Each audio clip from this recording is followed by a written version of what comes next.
Clarity for exhausted people of our nation mired in toxic partisanship. Left versus right. Us versus them. While we pay to keep our politicians fighting, how do we, the people, rise up and solve the great challenges of our time? We do it by embracing freedom and liberty. There may be no such thing as a free lunch, but this hour is as close as it gets. Welcome to A Free Solution. All right, welcome to A Free Solution. I'm Kevin Holst, your host for today. Thank you so much for joining us here on this beautiful Wednesday afternoon. We're live here on WISL until 2 p.m. Give us a call if you want to participate in the show, 585-346-3000. That's 585-346-3000. Or leave your comments online. We're live on our Facebook page, Free Solution Facebook page, Free Solution YouTube channel, Free Solution group, or the Kevin Wilson page. Just wherever you are listening today, thank you so much for being here. Appreciate y'all joining us in this show. And today I want to talk about New York State issues. It's something that kind of gets lost in the in everything going on with all the elections. The governor election is huge, congressional elections, U.S. Senate elections, all those things.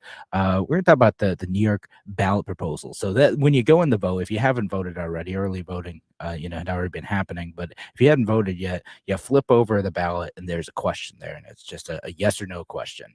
Do you want to support this ballot proposal or do you not want to support it? In some places there's multiple questions, but the only one that is across all New York State is a bond issue. And again, if you're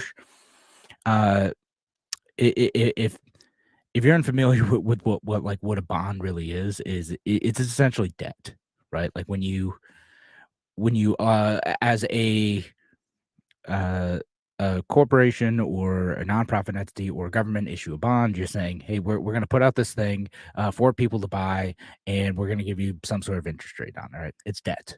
That's how New York State funds a lot of its capital expenditures. So when you need to do something really big, they put out a bond. That's how the U.S. government essentially operates its operational budget, its year-to-year budget, is by putting out a bunch of bond. When we talk about debt, that's what it is. Although those treasury bonds, those treasury bills, you may even have some in your personal portfolio. That's what that is. You're buying U.S. government debt. So New York State can do the same thing, but in a far more limited capacity. They can put out bonds for usually big things, right? And this is a series of bonds for a whole bunch of different projects, right?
And so doing that is what this ballot ends up taking place, right? So I got my thing back up so I can actually read what it does. I'll read you the text of what you're going to see on the ballot.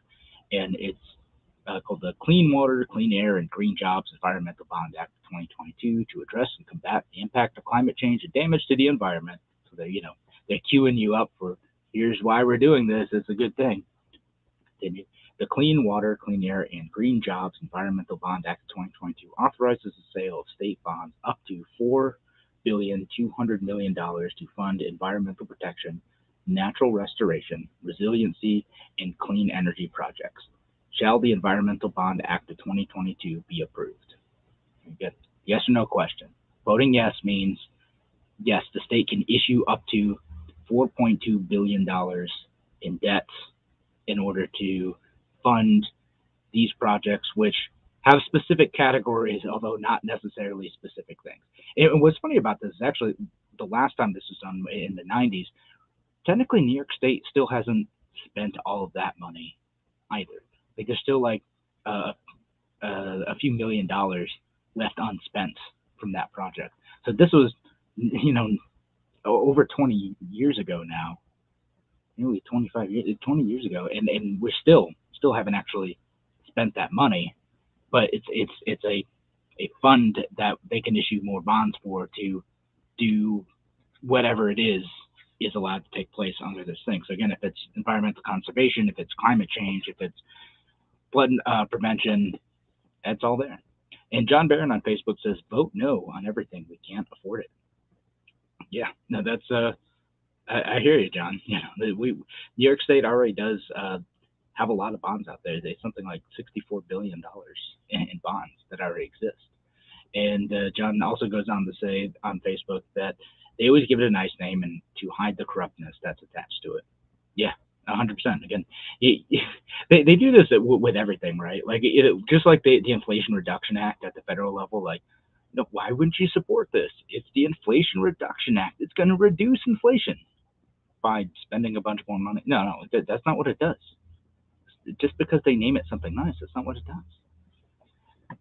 So, let me give kind of the generous argument for what this does and how it works. And again, I started to mention this, like it is a problem that New York State has to deal with. It's a problem that state level, county level, local level entities and individuals have to deal with. Things like flooding, right? Like if you are living in an area that is flood prone and there is a capital project that you could do to fix that issue, is that worth doing, right? If you have like a creek that constantly floods, like I know it's a big thing in where I'm from in like Whitestown, right? There's an issue with creek flooding in certain low-lying areas, and something needs to be done about it, which may be a combination of environmental projects to divert rainwater, moving people out and buying their property, or other mitigation measures. And that stuff can be expensive. And that, to most people, again, not the diehard libertarians out there, but the most people, that falls in the realm of like legitimate government business, right? And we can get into, whether or not there are trade-offs and all those things, but that's kind of the positive argument for this is like, sometimes these projects need to happen. You need to protect the infrastructure you have. And if indeed we are going to see more extreme weather events from climate change, which is the argument that these folks are making, then you need to do something to prevent it. You need to do something to not necessarily prevent the climate change, which may be somewhat outside of our control, but to make sure that the stuff that we built isn't completely destroyed. And and there was a point in time where when a hurricane would hit a coastal city, it would completely wipe it out. Now, although the cost of like a natural disaster have gone up over the years, the death toll has gone down, and people can quickly rebuild in these situations because we've built more resilient infrastructure to be prepared for natural disasters that happen to strike these places. We know they're going to happen, so you can prepare better for those situations if you invest more money in that. Again, whether or not that's worth it is a different issue. But this is the nice argument. I'm going to give the nice argument of like why you might do this. And in most of the next segment, I'm probably going to talk about why we maybe don't want to do this, maybe why it's not worth it. But that's a nice thing. Now, One of the arguments that goes along with this too is the jobs thing. We'll talk about that in a second. Thanks again for joining us here on A Free Solution. If you want to weigh in on this issue, give us a call, 585-346-3000. That's 585-346-3000. We'll be back in just a few minutes. Talk to you soon.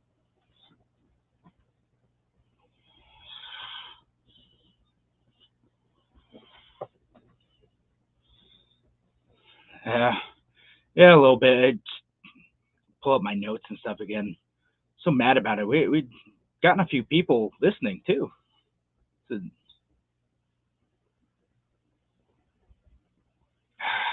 crap, it's not even playing.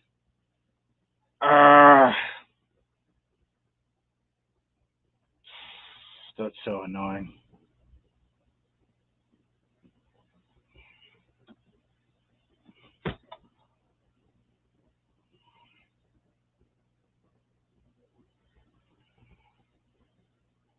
IT needs are. Simple Tech Innovation should be your first call. They've won the best in Rochester 8 years in a row and have an A-plus Better Business Bureau rating. Call them today for a free consultation at 585-200-3182. That's 585-200-3182. Simple Tech Innovations. Hey, this is Kevin Wilson, host of A Free Solution. You ever needed a tool for just one project, but didn't want to spend the cash for something you'd use just once or twice? Well, there's a new tool library in Rochester where you can borrow just the thing you need instead of buying a new one. It's called the Tool Shed from the Southeast Area Coalition, and membership starts at just $25 a year. Use it for home projects or to support your business. Learn more and become a member at seektoolshed.org. That's SEAC toolshed.org. Only available in the WISL store at WISL1040.com. Official top quality tees, hoodies, and coffee mugs depicting the colorful WISL logo or the already famous Mount Worstmore line of merch depicting Mount Rushmore style are for worst presidents. Of course, you know who is front and center up on that mountain. WISL official items make perfect gifts, or they're a great way for you to make a personal statement. Locally produced and sold only in the WISL store at WISL1040.com. A free solution on the WYSL stations. Welcome back to A Free Solution. I'm Kevin Wilson, your host today. Thanks again for joining us here on this beautiful Wednesday afternoon. We're live here in WYSL until 2 p.m. Give us a call if you want to participate in the show, 585-346-3000. That's 585-346-3000, or leave your comments online. Wherever you're listening today, appreciate y'all being here and joining the show. And so we're talking about the question that's on the back of everyone's ballots, and whether or not it's a good idea to vote yes on this. So among the things that it says it's going to do, right? And then again, I'm going to post a link online. So if you're listening on the radio here, make sure you go follow A Free Solution, the page, or one of the Kevin Wilson pages. I'm going to post a link to the ballot proposal itself if you want to see the whole thing, because they have an abbreviated version that's going to be on the back of your ballot, but then there's kind of a full version that explains everything that it does, right? So there's the again, the short pithy version that you're going to see, and then there's the explanation. Most of it's like, what does a bond do, right? And how does it work, and all that type of stuff, and things like that, right? And then and how does the state use the money? And in section 4 that says use of monies received. The monies received by the state from the sale of bonds sold pursuant to this act shall be expended pursuant to appropriations by capital project related to design, planning, site acquisition, demolition, construction, reconstruction, and rehabilitation projects specified in section 2 of this act.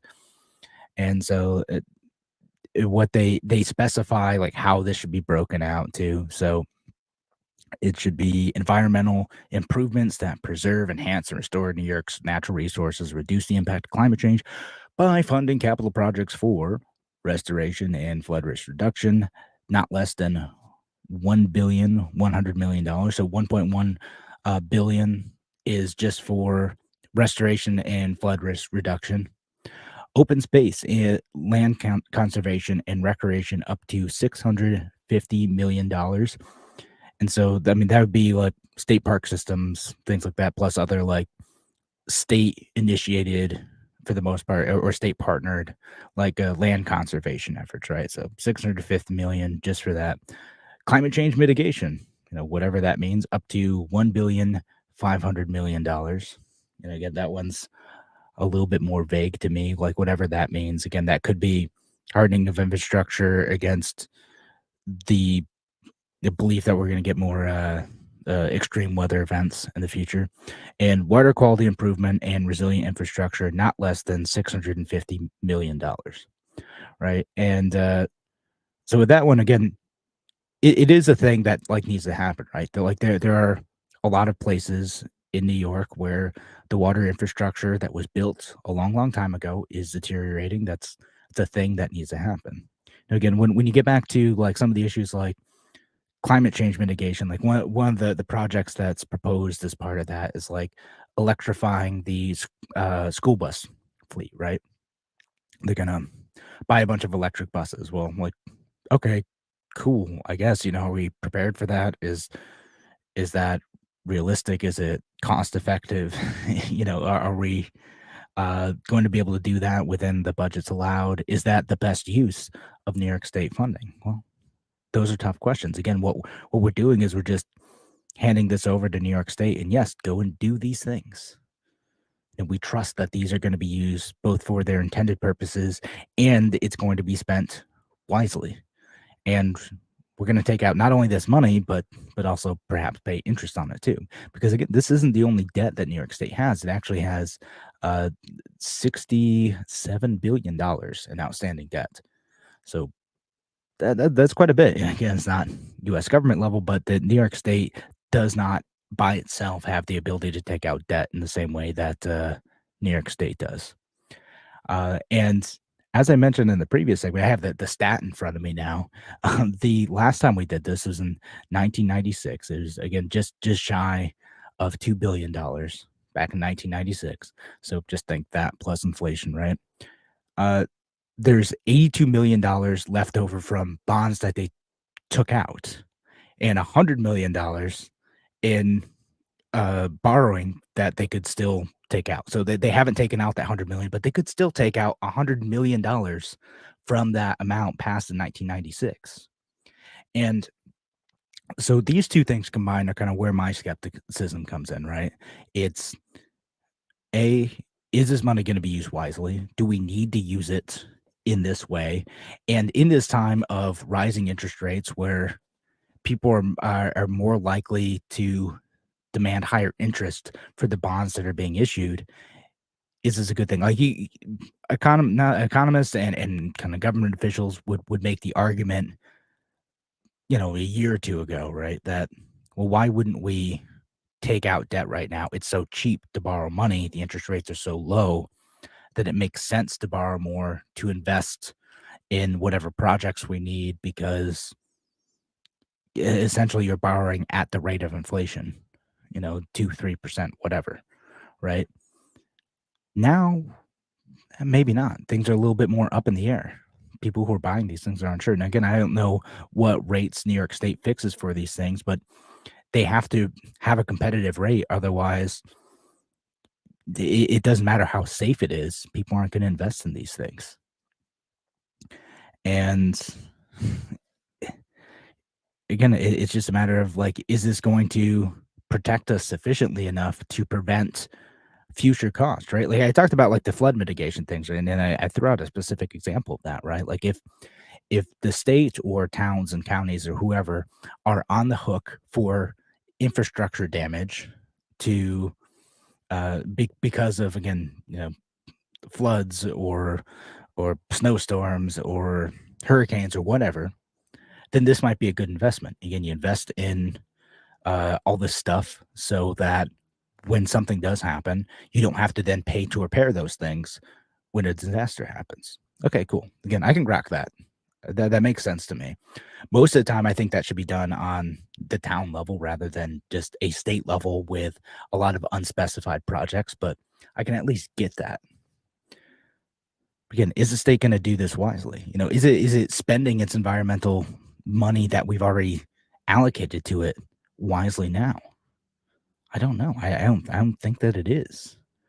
And we especially in an environment where, again, jumping into the politics of the situation, I don't know that I fully trust, Kathy Hochul and the executive, branch of New York State to administer uh, these projects appropriately. Kathy Hochul's given us a lot of reasons to, let's say, be skeptical of her stewardship of state funds, given how she spent, has given money to the Buffalo Bills, which, again, I love the Bills. Go Bills. But they're getting a lot of money to people who are already well off, and in a way that kind of seems to benefit her husband. I don't know, other than like partisans, I don't know why more people aren't talking about that. Again, Democrats won't talk about this during the election, but that's a problem. The COVID contracts, the testing contracts, that's a problem. Are we going to continue to see more of this if Kathy Hochul wins the election and now has, as part of an entire executive branch apparatus, but has significant influence over how this additional $4.2 billion is spent? That kind of matters. Are they going to be able to do it both, ethically, which, I can call them, are they going to be able to do it efficiently? Like, there are problems with other environmental systems, like with the rollout of the electric charging stations in New York State has been fairly slow. It's been a very long project that New York State hasn't been able to effectively administer and roll out in a timely manner. There are other projects people talk about in relation to this bond that kind of depend on New York State's ability to be able to manage that.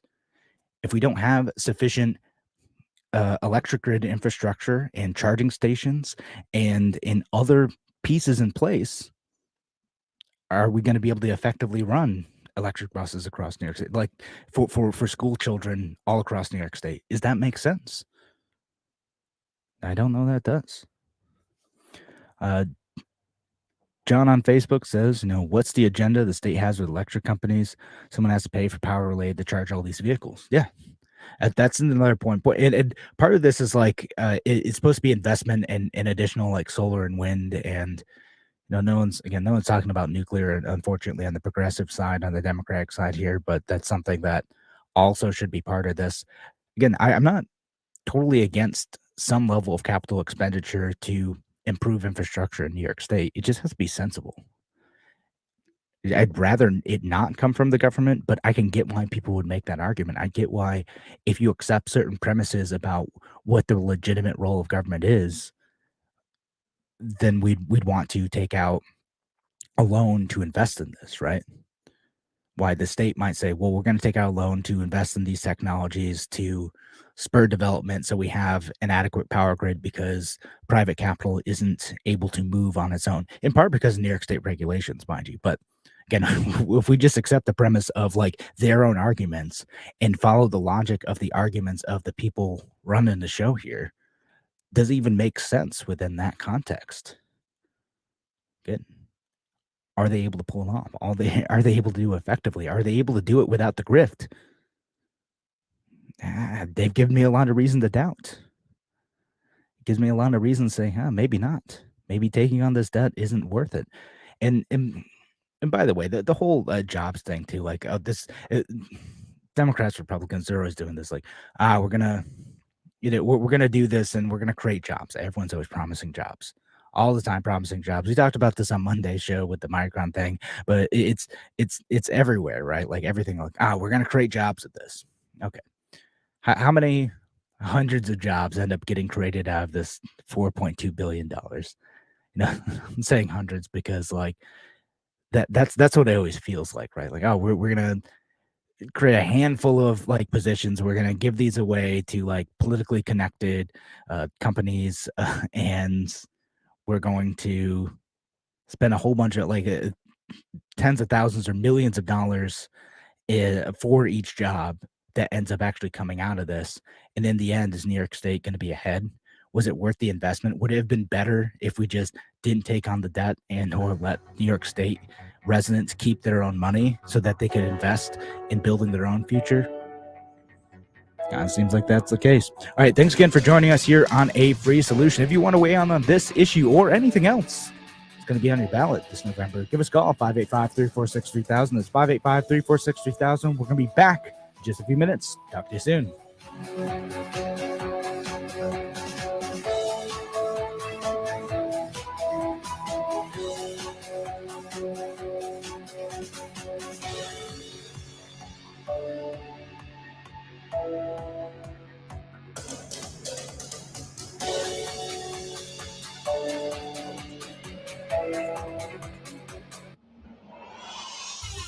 Pray for the USA. AM 1040 Avon Rochester, FM 92.1 Rochester, and FM 95.5 Spencerport. Here's the latest forecast from the News 10 NBC Weather Center for tonight. We'll be looking at partly cloudy skies. Could be a little bit of light patchy fog out there once again. We'll dip into the 40s on Thursday. We'll see a little bit more in the way of some sunshine, milder. Many of us in the 60s, a little cooler near Lake Ontario. Friday, a beautiful day. Partly to mostly sunny. Temperatures up near 70. It'll be 70 to 75 on Saturday. I'm Rich Cadelia, WYSL. Do you believe that our schools should promote the sexualization of 6-year-olds? Because they are.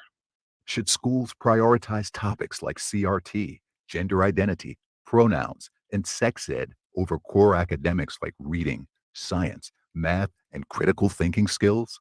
Because they are. Should school libraries make books that glamorize drug use and sex available in our schools? Because they are. Do you believe schools should be allowed to give children puberty blockers without parental notification or consent? Albany Democrats recently introduced a bill that would allow just that. Does the direction the government is forcing on our schools have you worried about our children's future? It should. If you don't like the direction we're headed in, make your voice heard at the polls. Every single vote matters this year, this election. Vote Republican. Vote Roe B.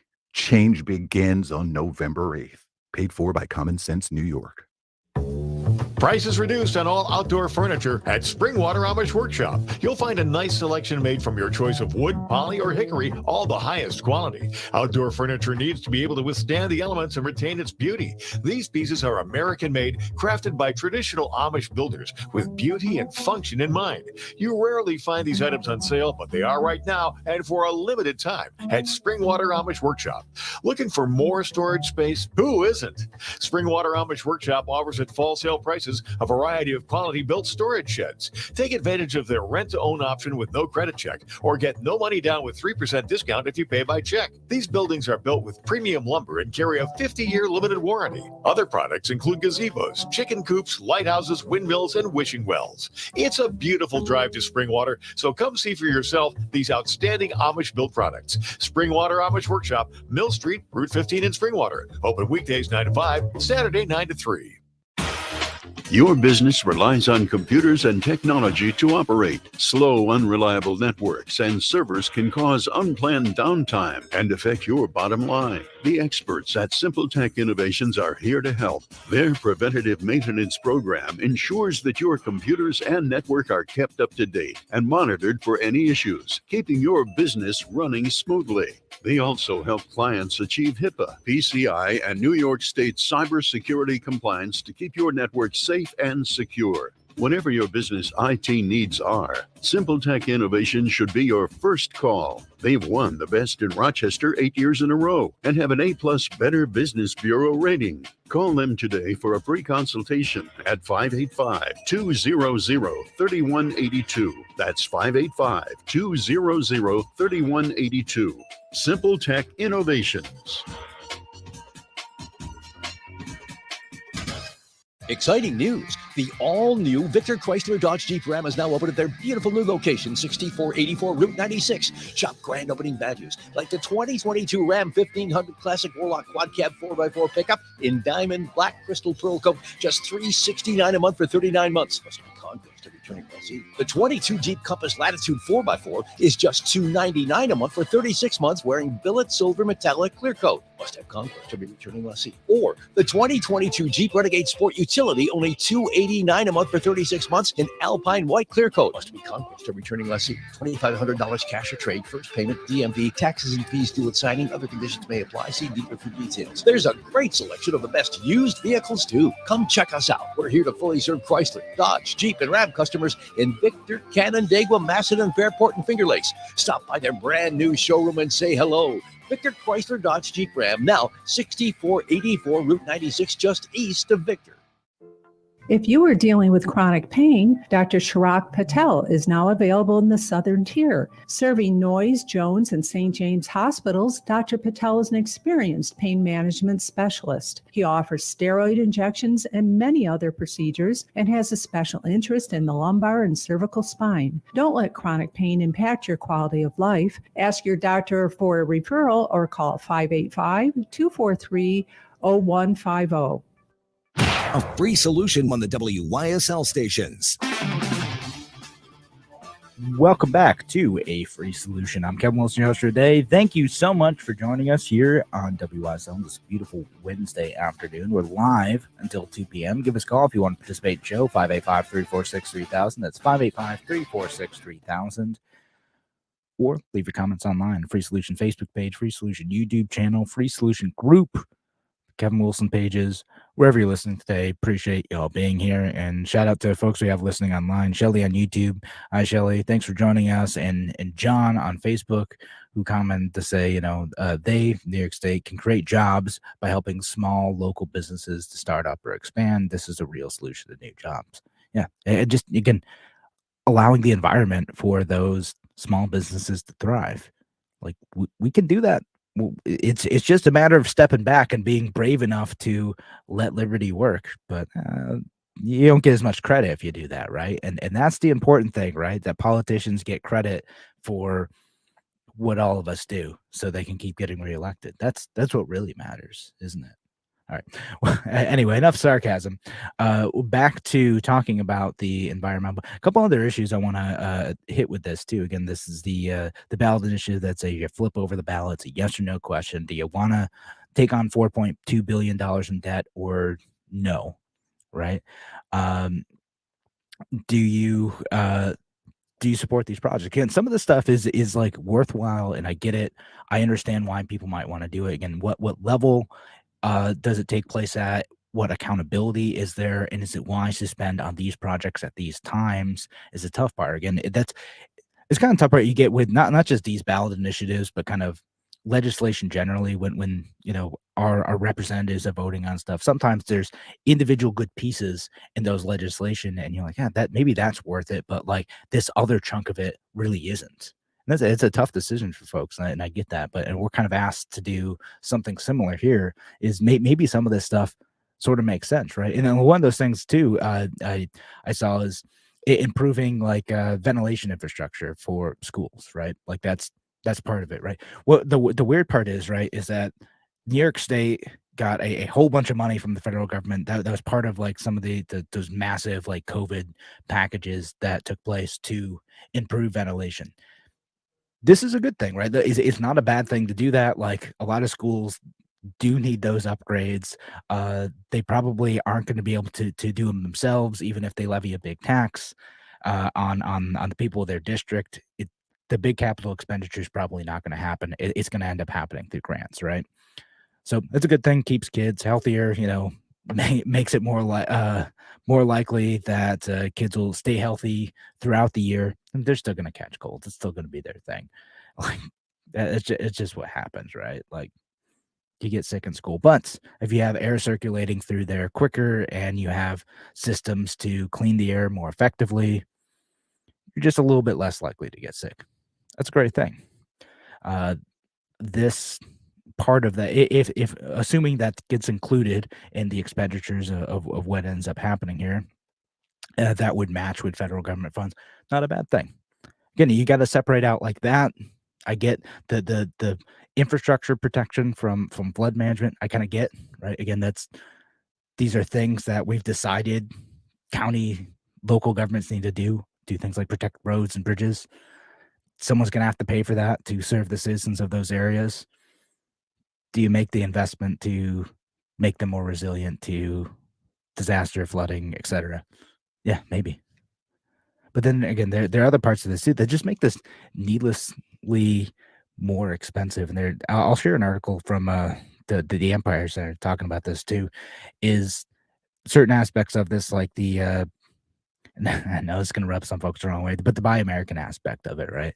Like, it seems nice. Like, it seems like a good thing, right? Like, oh, of course, we'd want to support American companies, but if you can get materials for these projects at a fraction of the cost and be able to deliver more resilient infrastructure, more climate change mitigation, more flood mitigation, more whatever, do you forego doing more projects, better projects that would help the people in New York State by buying American when there are alternatives that might exist in other countries? When you're kind of locked in to a certain set of folks who know that they can raise prices because they don't have to bid just on quality or anything else, right? And they're amazing American companies who deliver a higher quality product than what you might be able to get overseas.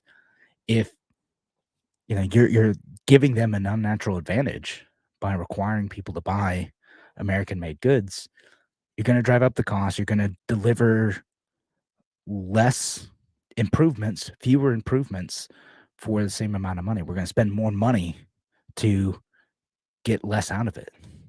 That's a problem. Again, there's also like prevailing wage stuff in there too. Again, it drives up the cost significantly to do that stuff. And again, in that Empire Center article that I was looking at, said the prevailing wage requirements can add between 13 and 25% to the cost of projects, depending on what region of the state they're in. And same thing with the project labor agreements. They can reduce the number of potential contractors available for folks. It's something. It's a political giveaway that ends up ultimately driving up the cost of these projects and allowing us as residents in New York State to get less for this. And I'm happy to hear a defense of that. Again, if anyone's listening today and you're like, no, this is a good thing. Here's why we ought to have these provisions in there and protect New York State workers. But make those arguments. Love to hear them. Again, give us a call, 585-346-3000. It's 585-346-3000 if you want to make that argument. You want to defend that part of it.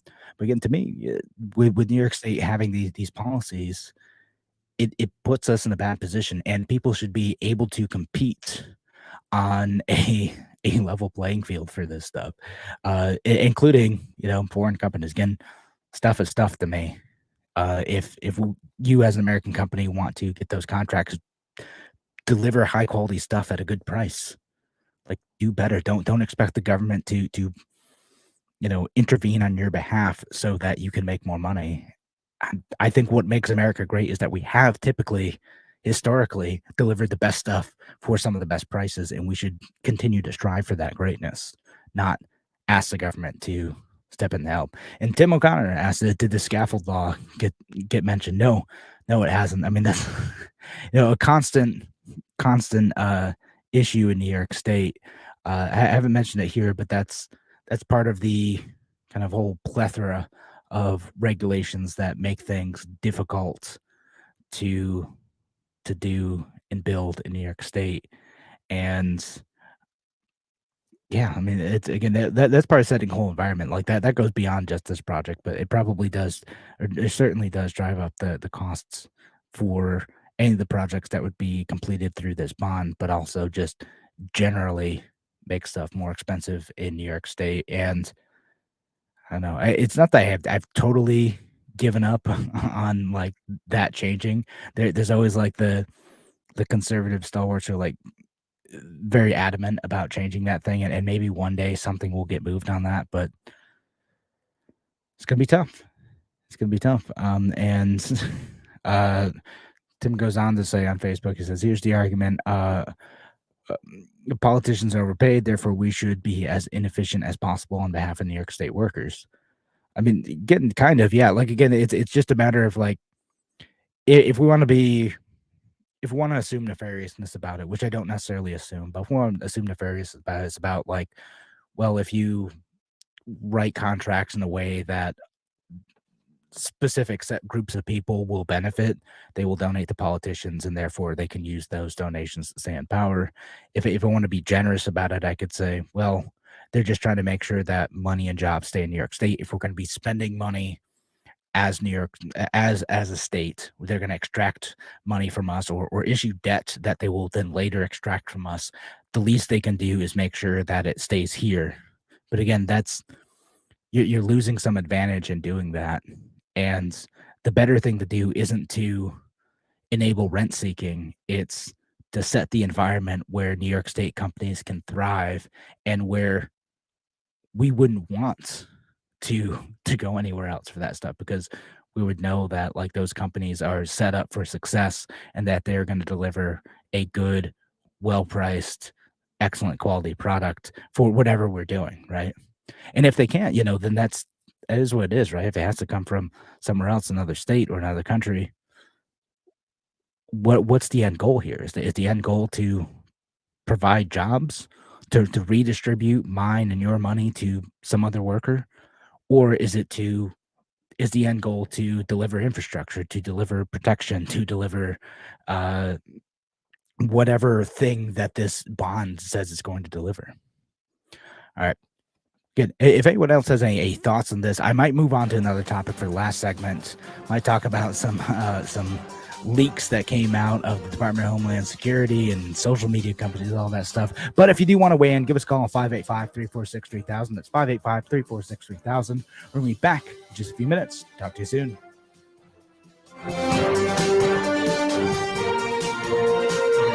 Why do businesses choose to move their website from Wix and Squarespace to SimpleTech Innovations? Maybe it's their excellent customer service or attention to detail. Maybe it's their ability to give a truly customized solution. Or perhaps they just like the fact that SimpleTech is a local small business that builds great relationships with its clients. Whatever the reason may be, you can rest assured knowing that the local team at SimpleTech has your best interest in mind when building or updating your website. They're hands-on and love helping customers achieve their goals. But don't take my word for it. They've won the best in Rochester 8 years in a row and have an A+ Better Business Bureau rating. If your website doesn't match your dreams or isn't achieving your goals, give the professionals at SimpleTech Innovations a call today for a consultation at 585-200-3182. That's 585-200-3182. SimpleTech Innovations. As a veteran of the United States military, I can finally get the opportunity to enjoy special events, things that we couldn't afford, thanks to VetTix. Every empty seat at a concert, a game, or a play is a missed opportunity to say thanks to a veteran and service member. We can give our veterans a special event where they too can create their own cherished memories. Visit vettix.org. Find out how you can make a difference in a veteran's life. My name is Timmy Smith, and on behalf of the Life Pact, I want to implore you to exercise your patriotic duty and vote only for candidates that support our God-given right and constitutionally acknowledged right to keep and bear arms. Of all the rights that are endowed to us by our Creator, arguably, this is the greatest of them. There are politicians on both sides of the aisle that want to disarm us. They know that a disarmed people are a feeble people, and make no doubts about it. There are politicians at all levels of government that want to subdue. They want to conquer our American way. We at the Life Pack not only support your right to bear whatever arm of your choosing, we cherish it. This message was paid for by the Life Pack, LYFE. A free solution on the WYSL stations. Welcome back to A Free Solution. I'm Kevin Wilson, your host today. Thanks again for joining us here on this beautiful Wednesday afternoon. Give us a call if you want to participate in the show, 585-346-3000. That's 585-346-3000, or leave a comment wherever we're streaming today, Facebook, Twitter, YouTube, wherever. Except for you spam comments, you guys aren't welcome. just got a whole bunch of those right in. So we spent most of the show talking about the Environmental Bond Act that that's going to be on the back of your ballot. And do you want to take on $4.2 billion of that? I feel like I covered that well, gave you all the points, told you both sides of it. But again, I still don't know that I trust New York State to be able to do that effectively. I'm leaning towards no on that one. And mostly because there are parts of it that I think might be a good idea, parts of it I don't. I'd rather, just like any bills that you see at the big bills that you see at the national level, it'd probably be better if these were like broken up into smaller questions. And then we could decide, is this something like individually that we want to support? But we're probably not going to get that. And we'll see. The last one in 1996 ended up passing with 55% of the votes. We'll see if that happens again. I'm curious to see if this ends up being a really high turnout election and who ends up turning out for this. So we'll see. I don't know. So I didn't want to let the whole week pass without acknowledging this story, though. I thought it was important to bring this up.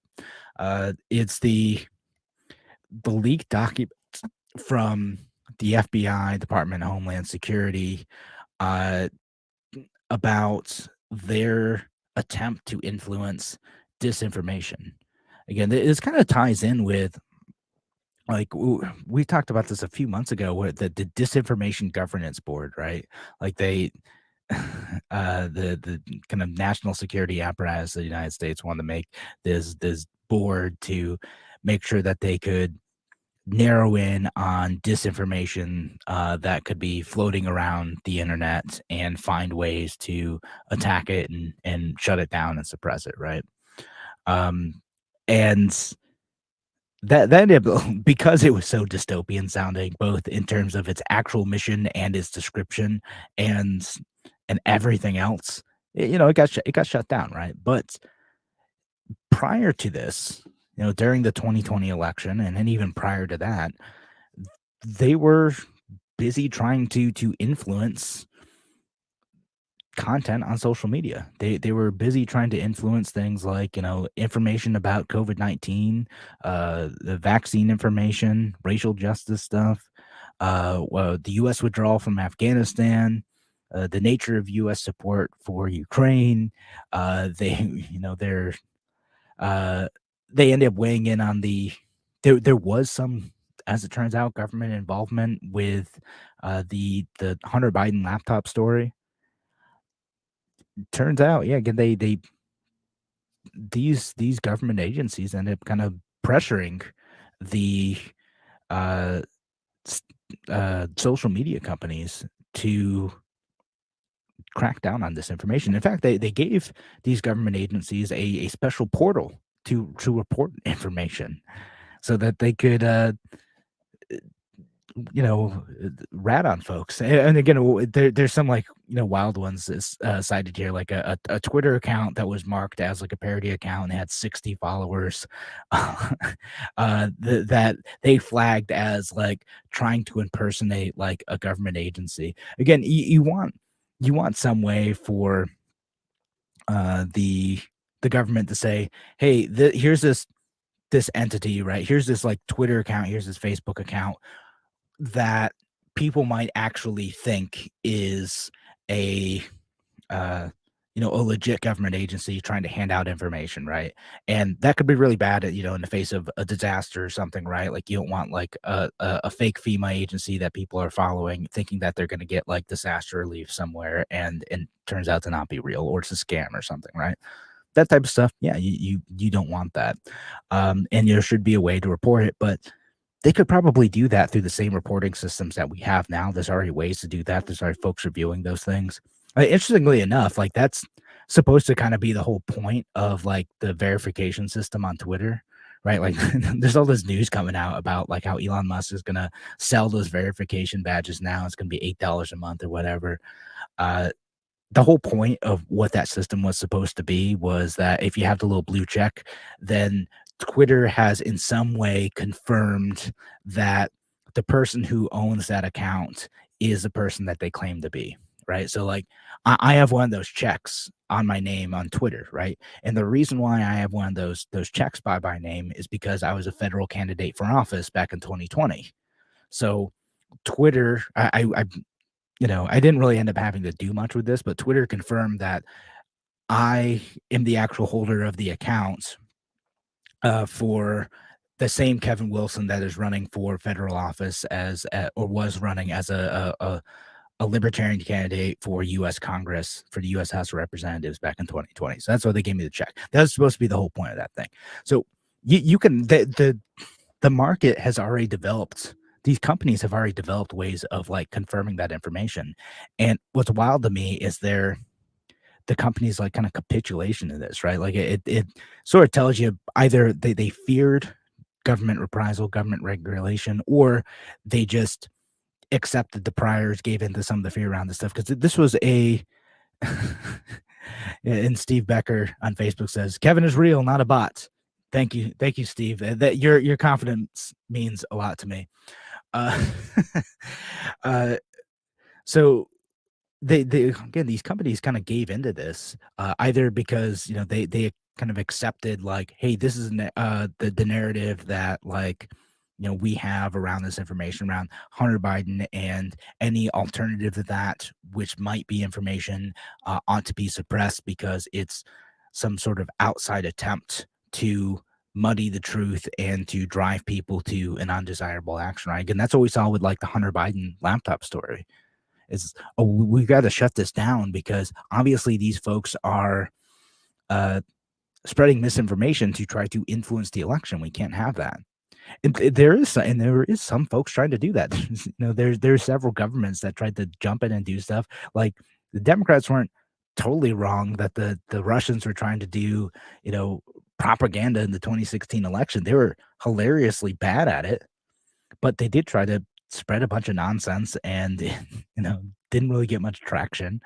But at the same time, you risk by getting these governments involved, not only like accidentally suppressing a story that seems implausible but turns out to be true. Like again, we saw that with the Hunter Biden laptop story. We saw that with the lab leak theory about COVID. Remember that? A bunch of folks, including me, I was like, it seems implausible, right? But a bunch of folks are like, no, that's impossible. It's just propaganda, right? That's it's anti-Chinese, and we need to stop it. So if you're spreading that sort of misinformation, you can have your account shut down, blah, blah, blah. You end up actually missing the truth in doing that. You end up with a more dangerous situation, especially when you start to always accept the national security state apparatuses of the U.S. government as like the sole arbiter of truth. It is not the role of government to regulate these media companies. It's not their job to hold them accountable. It's actually precisely the other way around. It is, I think, the social and cultural role of social media companies and the media generally to try to hold government accountable and to explore these possibilities and the stuff that goes around. I always talk back and forth with Tim about this stuff. Like some of these stories going around, they are nonsense. We saw this with the Paul Pelosi stuff this week. There's a viral story about what actually happened there. Sometimes it is nonsense, and sometimes it can be harmful, but we hash it out, and most reasonable folks kind of end up coming to some semblance of what the truth ends up being. And it's important that we allow that process to happen, that we allow the process of trying to convince people of what the truth is. Because if you just start saying, well, what the government says is true, you end up with two things. One, you end up with a bunch of folk covering up a bunch of hideous stuff, because guess what? Our governments are not always all that great. And two, you end up with the counter reaction to that, where suddenly people can't trust anything coming out of official social media sources, official government sources, because they've gotten it wrong before, and because they know that social media companies are under the influence of government agencies. It's incredibly important for these social ecosystems to survive, to completely separate that, to show clearly to the American people, to their users, that they aren't under this type of influence. It's essential for freedom of speech. All right, thanks again for listening here on A Free Solution. I will be back next week. Have a wonderful, wonderful week, folks. Take care.